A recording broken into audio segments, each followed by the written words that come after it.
Hello and अस्सलाम वालेकुम। Welcome back to my channel English literarians. आज का हमारा टॉपिक है चैप्टर 5 जिसका नाम है फटीग, और ये चैप्टर है द कॉन्क्वेस्ट ऑफ हैप्पीनेस का, that is written by Bertrand Russell. So let's start the video. तो वो कहता है कि fatigue is of many sorts, some of which are a much graver obstacle to happiness than others. कहता है कि fatigue बहुत सारी किस्म की होती है और ये एक बहुत बड़ी ऑब्स्टेकल, एक बहुत बड़ा जो है ना वो रास्ता रोकती है हैप्पीनेस का। Purely physical fatigue, provided it is not excessive, tends, if anything, to be a cause of happiness. It leads to sound sleep and a good appetite, and gives zest to the pleasures that are possible on holidays. वो कहते हैं कि जो physical fatigue होती है ना, अगर मतलब एक नॉर्मल रेंज तक रहे तो बंदा इसको अच्छी स्लीप और गुड एपिटाइट से इसको कॉज ऑफ हैप्पीनेस तक लेके जा सकता है। और जैसे कि हम अपने वीकेंड्स पे थोड़ा अपने आप को रिलैक्स करने के लिए पार्टी करते हैं या फैमिली गेट टुगेदर हो जाता है, तो उसकी वजह से ये नॉर्मल हो सकती है। But when it is excessive it becomes very great evil. लेकिन अगर ये अपनी एक रेंज से बाहर चली जाए, अनबियरेबल हो जाए, तो ये बहुत बुरी है आपकी हैप्पीनेस के लिए। Peasant women in all but the most advanced communities are old at 30, worn out with excessive toil. वो कहता है कि इसी वजह से जो किसान औरतें होती हैं ना, जो एडवांस कम्युनिटीज में भी, वो कहता है कि वो एज जो उनकी होती है ना 30 तक, वो बहुत बुरा फील करती हैं और हो जाती हैं। बल्कि क्यों? क्योंकि उनको ये फिजिकल फटीग बहुत एक्सेसिवली फील करनी पड़ती है। Physical labour carried beyond a certain point is atrocious torture. कहता है कि अगर फिजिकल लेबर भी अगर आप कर रहे हैं ना आप, तो वो भी अगर एक सर्टेन पॉइंट से ज़्यादा चला जाए तो वो भी आपको बहुत ज़्यादा जो है ना वो टॉर्चर देता है physically. And it has very frequently been carried so far as to make life all but unbearable. कहता है कि और ये लाइफ को जो है ना वो अनबियरेबल कर देता है आपके लिए। In the most advanced parts of the modern world, however, physical fatigue has been much minimized through the improvement of industrial condition. कहते हैं कि जो अब advance part of modern world आ गया ना, एडवांस चीजें हो गई सब कुछ, तो उन्होंने फिजिकल फटीग को ना थोड़ी मिनिमाइज कर दिया, कम कर दिया। किसके थ्रू? इंडस्ट्रियल कंडीशन के थ्रू। क्योंकि इंडस्ट्रियलाइजेशन स्टार्ट हो गई थी उस टाइम, तो उन चीज़ों ने उसको थोड़ा कम करने की कोशिश की थी और वो कम हो भी गई।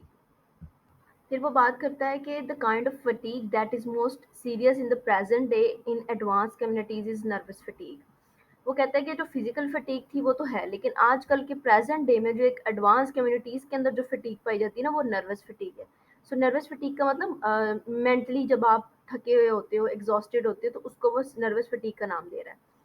सेकेंडली वो कहता है कि it tends to be much less among wage earners than it is among businessmen and brain workers. वो कहता है कि ये ज़्यादा किन के अंदर होती है? जो बिजनेसमैन होते हैं और ब्रेन वर्कर्स होते हैं, जिनको अपने माइंड से ज़्यादा काम करना पड़ता है। और कम किन के अंदर होती है? जो वेज अर्नर्स होते हैं, जिन्होंने अपनी फिजिकल बॉडी मतलब फिजिकली खुद को यूज़ करके अपनी कमाई करनी होती है, उनके अंदर ये कम होती है क्योंकि उनको फिजिकल फिटिक ज़्यादा होती है। फिर वो कहता है कि to escape from nervous fatigue in modern life is a very difficult thing, कि आजकल के मॉडर्न लाइफ के अंदर नर्वस फटीग से निकलना बहुत मुश्किल चीज़ है। In the first place all through working hours and still more in the time spend between work and home, the urban worker is exposed to noise, most of which it is true he learns not to hear consciously, but which nonetheless wears him out all the more owing to the subconscious effort involved in not hearing it। अच्छा, वो क्या कहता है कि जो modern life के अंदर लोग रहते हैं ना, उनके लिए नर्वस फटीग को जो है ना उससे निकलना बहुत मुश्किल है, क्योंकि उनकी जो अपने जो वर्किंग आवर्स स्पेंड करते हैं काम और घर के बीच में, ठीक है, काम किया उधर भी उनको सब कुछ वो लेना पड़ता है, फटीग लेनी पड़ती है घर में भी। और उसके दरमियान में भी जब वो ट्रैवल करते हैं उसमें भी उनको नॉइस, अर्बन अर्बन वर्कर को नॉइस से वो बहुत ज़्यादा एक्सपोज होता है उसकी तरफ। तो अगर वो कॉन्शियसली उसको सुनना नहीं भी चाह रहा ना, तो उसकी जो अनकॉन्शियस है, उसकी सबकॉन्शियस में वो चीज़ जाती रहती है, और वो सबकॉन्शियसली चाहता है कि वो उसको ना सुने, लेकिन फिर भी वो उसको सुनता है। तो ये सारी चीज़ें उसके लिए फटीग का बायस बनती हैं। फिर वो कहता है कि another thing which causes fatigue without our being aware of it is the constant presence of strangers. कहता है एक और चीज़ जो कि नर्वस फटीग की कॉज करती है, वो प्रेजेंस ऑफ स्ट्रेंजर है। फिर वो आगे बात करता है the natural instinct of man as of other animals is to investigate every stranger of his species with a view to deciding whether to behave to him in a friendly और hostile manner. वो कहता है कि दूसरी जो fatigue का cause है वो किसी का स्ट्रेंजर का पास होना या उसका उसकी प्रेजेंस है। क्यों? क्योंकि जो ह्यूमन इंस्टिंक्ट है ना, वो ये है कि हम हर किसी को गौर से देखते हैं या उसको जज करते हैं, पहली ही नज़र में हम देखते हैं कि ये बंदा कैसा है। और ऑब्वियसली एक ह्यूमन इंस्टिंक्ट है, उसका पूरा एक स्ट्रक्चर चलता है, उसको पता चल जाता है, हमें पता चल जाता है कि ये बंदा जो सामने हमारे खड़ा है ये किस तरह का है, और फिर मुझे उससे बात किस तरह से करनी है, फ्रेंडली मैनर में करनी है या किस हिसाब से करनी है। सो ये सब कुछ नर्वस फटीग को कॉज करने के लिए काम करते हैं। फिर वो बात करता है कि then there is a hurry to catch the morning trains while the resulting dyspepsia. अच्छा, ये क्या है? ये एक तरह की बीमारी है जिसके अंदर आपकी जो डाइजेशन है ना वो इम्पेयर्ड होती है, सही तरीके से नहीं हो पाती। आपको आपका जो अपर एब्डोमेन है ना वहाँ पे आपको पेन रहती है, आप अच्छा नहीं फील करते उसको लेके। तो वो कहता है कि एक तो फिर वो सारा जो आपको एक घर और आपके जो ऑफिस है उसके दरमियान में जो आपका सारा नॉइज के साथ आपका होता है, फिर स्ट्रेंजर के साथ, ये सब कुछ करते करते सुबह की ट्रेन भी आपने पकड़नी है, फिर आपको डिस्पेप्सिया मतलब ऑब्वियसली इन सब की वजह से आपका जो स्टमक है वो भी अच्छा काम नहीं करता, तो जो कॉज करता है डिस्पेप्सिया को। तो इस वजह से फिर वो आगे बात करते हैं कि constantly by the time the office is reached and the day's work begins, the black coated worker already has frayed nerves and a tendency to view the human race as a nonsense।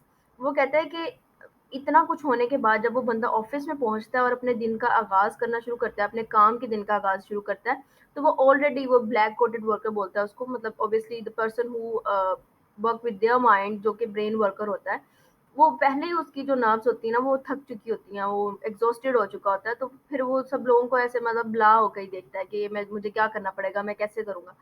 सो वो कहता है कि his employer arriving in the same mood. वो कहता है कि जो उसका बॉस है वो भी इसी तरह से आता है, वो उसको भी सारी चीजें फेस करके आनी पड़ती हैं। So does nothing to dissipated in the employ, कि वो फिर वो जो आपका बॉस है वो भी आपके अंदर, obviously the boss should be like that कि उसको अपने एम्प्लॉयर के ऊपर एक पॉजिटिव इफेक्ट डालना चाहिए, लेकिन वो नहीं डाल पाता क्योंकि वो भी सारे उसी स्टेजेस से गुजर के आता है। सेकंड वो बात करता है सेकंड पॉइंट में, what the fear of dismissal is to the employ. निकल जाने का खौफ या रिजेक्ट हो जाने का खौफ ऑफिस से, वो एक एम्प्लॉय को हमेशा रहता है। और अगर वो इस तरह से नर्वस फटीग के साथ काम करेगा, ऑब्वियसली उसको ये फियर होगा। And the fear of bankruptcy is to the employer, और जो बॉस है उसके ऊपर हमेशा रहता है कि कहीं मैं बैंकरप्ट ना हो जाऊं, और रिलेटेड टू कॉर्पोरेट सेक्टर ना, उसके बारे में ये बात करता है। तो some it is true are big enough to be above this fear, लेकिन ये होता है कि बाज लोग इस जो खौफ से ना ऊपर होते हैं, but to reach a great position of this kind they have generally have to pass through years of strenuous struggle. वो कहता है लेकिन वहां तक पहुंचने के लिए कि आपको फियर, मतलब आपको फियर से भी फियर ना हो, आपको डर से डर ना लगे, आपको एक खास पोजीशन पे होना पड़ता है, और उस पोजीशन में आने के लिए आपको एक लंबे सालों की ना जो एक मुसलसल कोशिश है, स्ट्रगल है, मेहनत है, उससे गुजरना पड़ता है, ड्यूरिंग विच, जिसके दौरान they had to be actively aware of events in all parts of the world and constantly foiling the machine machination of their competitors। और उनको पूरी दुनिया के इवेंट्स की खबर रखनी पड़ती है और अपने कॉम्पिटिटर्स के ऊपर भी नजर रखनी पड़ती है। फिर वो बात करता है, the result of all this is that when sound success comes a man is already a nervous wreck, so accustomed to an anxiety that he cannot shake off the habit of it when the need for it is past। वो कहता है कि इन सब के बाद as a result जब कामयाबी एक बंदे के पास आती है, तो वो क्या करता है, वो ऑलरेडी इतना नर्वस होता है कि उसको पता नहीं होता कि मैं इस चीज को कैसे उतारूं, वो अपनी खुशी को भी सेलिब्रेट नहीं कर पाता। Most moderns led a nervous wracking life and are continually too tired to be capable of enjoyment without the help of alcohol। वो कहता है कि मॉडर्न लोग इतने मतलब अपनी लाइफ के अंदर नर्वस फटीग का शिकार हैं कि वो अब जो उनकी इंजॉयमेंट है ना उसके कैपेबल भी तब होते हैं with the help of alcohol. Alcohol लेते हैं तो वो कैपेबल ऑफ एंजॉयमेंट होते हैं। वो अपनी सेंसेस में रह के, कॉन्शियस रह के वो एंजॉयमेंट को फील नहीं कर सकते। Leaving on one side those rich men who are merely fools, let us consider the commoner case of those whose fatigue is associated with the strenuous work for a living। कहता अब हम मतलब obviously वो कहता है कि इनकी तो नर्वस फटीग है, लेकिन जो फिजिकल फटीग करते हैं वो लोग, उनके बारे में अगर हम बात करें तो उनको फिजिकल फटीग की वजह से ये सब कुछ होता है, उसमें से निकलने की कोशिश करते हैं। फिर वो बात करता है कि फिर वो बात करता है, to a great extent fatigue in such cases is due to worry and worry could be prevented by a better philosophy of life and a little more mental discipline. वो कहता है ये जो फटीग आपको होती है ना, ये आपको परेशानी की वजह से होती है, और परेशानी को आप जो है ना वो प्रिवेंट कर सकते हैं, उसका उसको सही कर सकते हैं किसके जरिए, through by a better philosophy of life. अगर आपकी लाइफ की फिलोसफी ठीक है और अगर आपके अंदर मेंटल डिसिप्लिन है। अच्छा, फिलोसफी ऑफ लाइफ से उसका क्या मतलब है, वो ये कहने की कोशिश करता है, फॉर एग्जांपल सम पीपल, उनको होता है कि हम, अगर आप, हमारे पास पैसा है तो अगर आप, उनके पास एक 100 रुपया है तो वो 1,000 उसको करने की कोशिश करते हैं, अगर 1,000 है तो उसको 10,000 करने की कोशिश करते हैं, 10 से 1 लाख, 1 से 10, 10 लाख से फिर करोड़ तक जाने की कोशिश करते हैं। लेकिन बाज लोगों की फिलोसफी ये होती है कि जितनी मुझे ज़रूरत है मेरे लिए वही काफ़ी है, मुझे बहुत आगे जाने की ज़रूरत नहीं है। So according to the philosophy of your life आप अपनी वरी को कम या ज़्यादा कर सकते हैं, और थ्रू द मेंटल डिसिप्लिन। अच्छा, मेंटल डिसिप्लिन की वो आगे बात करते हैं लाइन के अंदर कि most men and women are very deficient in control over their thoughts. ये वो उसके बारे में बात करता है, मेंटल डिसिप्लिन के बारे में, कि बाज मर्दों और औरतों दोनों में बहुत ज़्यादा कमी होती है कि वो अपने थॉट्स को कंट्रोल नहीं कर सकते। I mean by this that they can not cease to think about worrying topics at times when no action can be taken in regard to them. कहता है वो उन चीज़ों को तब सोच रहे होते हैं, उन तमाम परेशान करने वाले टॉपिक्स के ऊपर तब बात मतलब सोच हमेशा सोच रहे होते हैं जबकि उनके बारे में कोई एक्शन नहीं लिया जा सकता उनको ठीक करने के लिए, तो वो तब भी उनको सोच रहे होते हैं। वो एग्जांपल देता है कि men take their business worries to bed with them, कि जो मर्द होते हैं वो अपने बिजनेस की तमाम परेशानियों को अपने मतलब स्लीपिंग तक अपने रूम तक, अपने स्लीपिंग तक लेके जाते हैं, and in the hours of the night when they should be gaining fresh strength to cope with tomorrow's trouble। लेकिन जबकि उनको उन तमाम घंटों में, जो रात के वो घंटे होते हैं जिनमें आपकी बॉडी रिफ्रेश हो रही होती है, आप उन उन चीज़ों में जब आपको अगले दिन के लिए तैयार होना होता है, आप अपने पुराने पास्ट को या अपने पुराने दिन को ही लेके बैठ के सोच रहे होते हैं, तो आप अगले दिन के लिए तैयार नहीं हो सकते।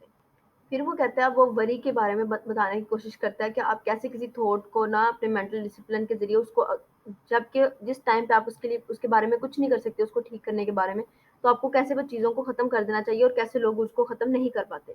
वो कहता है कि I don't mean to suggest that at a great crisis, for example when ruin in imminent, or when a man has reason to suspect that his wife is deceiving him, it is possible, except to a few exceptionally disciplined minds, to shut out the trouble at moments when nothing can be done about it।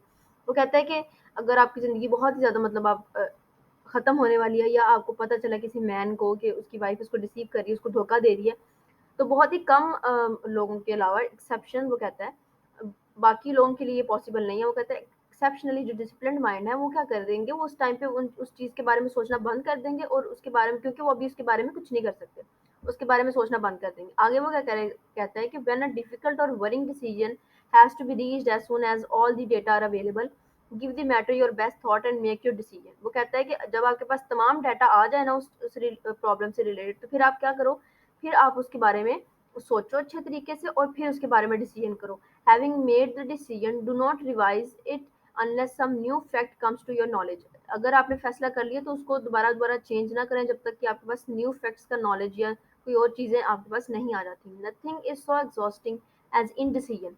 कुछ भी इससे ज़्यादा exhausting या बुरा नहीं है कि आपने कोई फैसला नहीं लिया। And nothing is so futile, और कोई भी कुछ भी इससे बुरा नहीं है। A great many worries can be diminished by realizing the unimportance of the matter which is causing the anxiety।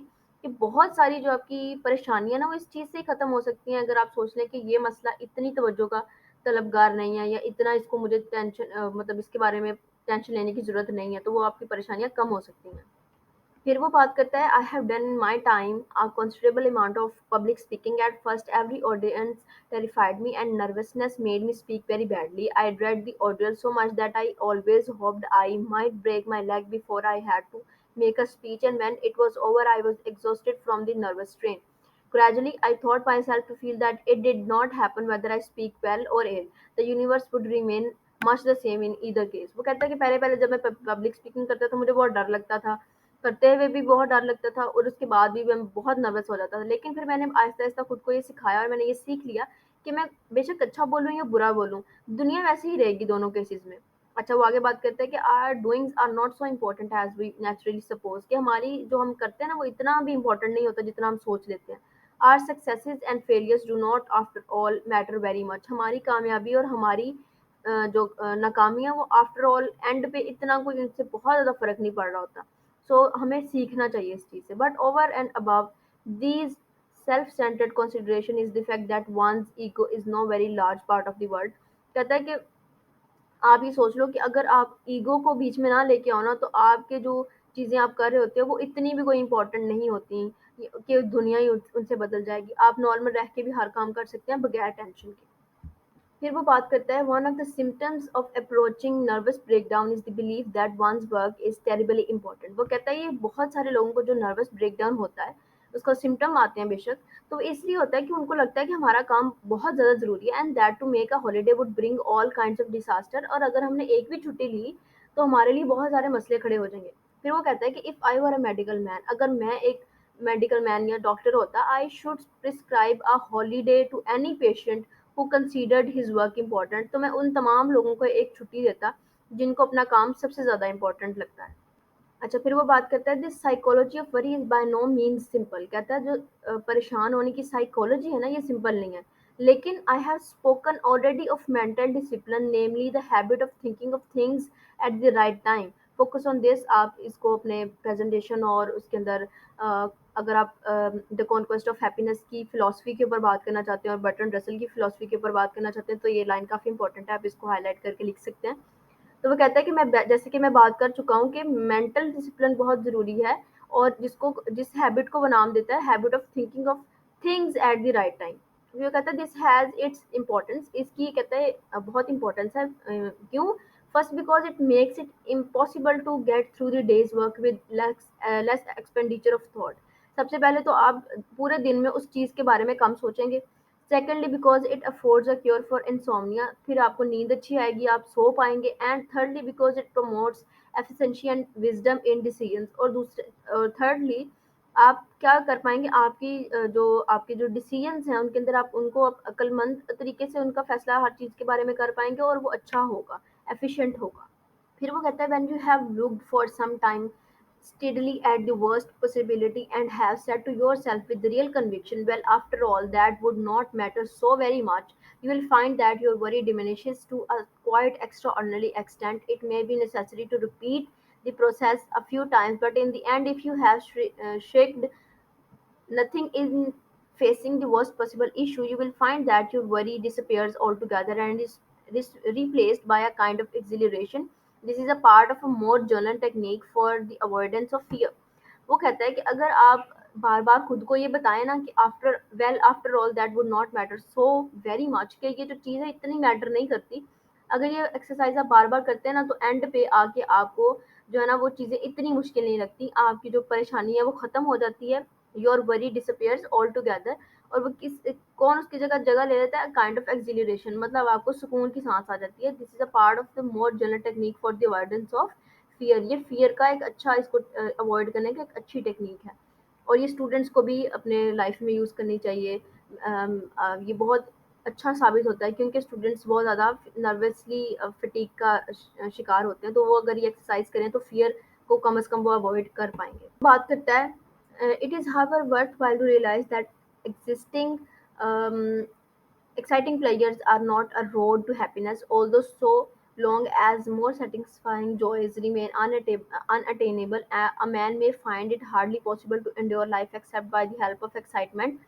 वो कहता है कि फिर ये जो तमाम चीज़ें होती हैं, वरी, नर्वस फटीग, ये सारी चीज़ें क्या कॉज करती हैं कि हम अब चाहते होते हैं कि हमारे लिए कोई ऐसी प्लेयर हो जो हमें हैप्पीनेस दे। वो कहता है कि जो एक्साइटिंग प्लेयर्स है ना, ये are not a road to happiness. It is an important quotation, आप इसको हाईलाइट कर सकते हो। ऑल्दो वो कहता है कि जब हम ये सोच रहे होते हैं ना कि हमारे लिए बहुत इंपॉर्टेंट है, वो इतनी इंपॉर्टेंट नहीं होती। कहता है कि although so long as more satisfying joints remain unattainable, a man may find it hardly possible to endure life. कहते हैं कि जब इतनी परेशानी होती है ना तो उसको लग रहा होता है कि शायद अगर मैं एक्साइटमेंट अपनी ज़िंदगी में एक हैप्पीनेस नहीं लेके आऊँगा तो मेरी ज़िंदगी में कोई एक्साइटमेंट नहीं रहेगी, लेकिन ये इतनी इंपॉर्टेंट नहीं होती। The radical cure for the troubles of the young lies in the change of public morals. कहता है आजकल की दुनिया के लिए, आजकल के जो नौजवान नस्ल है उसके लिए इन तमाम प्रॉब्लम्स का जो क्योर है ना वो क्या है, lies in a change of public morals. आपको नॉट एज अ पर्सन, आपको कम्युनिटी के तौर पे अपने मोरल्स चेंज करने पड़ेंगे। In the mean time a young man does well to reflect that he will ultimately be in a position to marry, and he will be unwise if he lives in such a way as to make a happy marriage impossible, which may easily happen through frayed nerves as an acquired incapacity of the gentler players. वो कहता है कि अगर एक बंदा जो है ना वो पब्लिक मोरल्स की बात करता है तो वो डायरेक्टली किसके ऊपर टर्न करता है कि अगर एक यंग मैन है उसको शादी करनी है तो उसको करने देनी चाहिए, ना कि अगर वो शादी ना करते हुए अपनी जो ख्वाहिशात है वो किसी और इलीगल तरीके से पूरी करे, तो वो उसके लिए प्लेयर एज अ मतलब बहुत ही कम टाइम के लिए लेके आएगा, लेकिन वो उसके लिए लॉन्गर जो है ना वो उसके लिए वो नहीं लेके आएगा प्लेयर। तो उसको सोसाइटी को उसको इजाज़त देनी चाहिए कि वो अपने राइट टाइम पे when he feels that he wants to get married, तो उसको शादी करने देनी चाहिए। फिर वो बात करता है कि one of the worst features of nervous fatigue is that it acts as a sort of screen between a man and the outside world, कि वो एक स्क्रीन के तौर पे आ जाती है नर्वस फटीग एक बंदे और एक आउटसाइड वर्ल्ड के दरमियान में, यानी एक पर्दा हायल कर देती है, उसको चीज़ें समझ नहीं आती। Impressions reach him as it were muffled and muted. He no longer noticed people except to be irritated by smart tricks or mannerism. He derives no pleasure from his meals or from the sunshine, but tends to become tensely concentrated upon a few objects and indifferent to all the rest.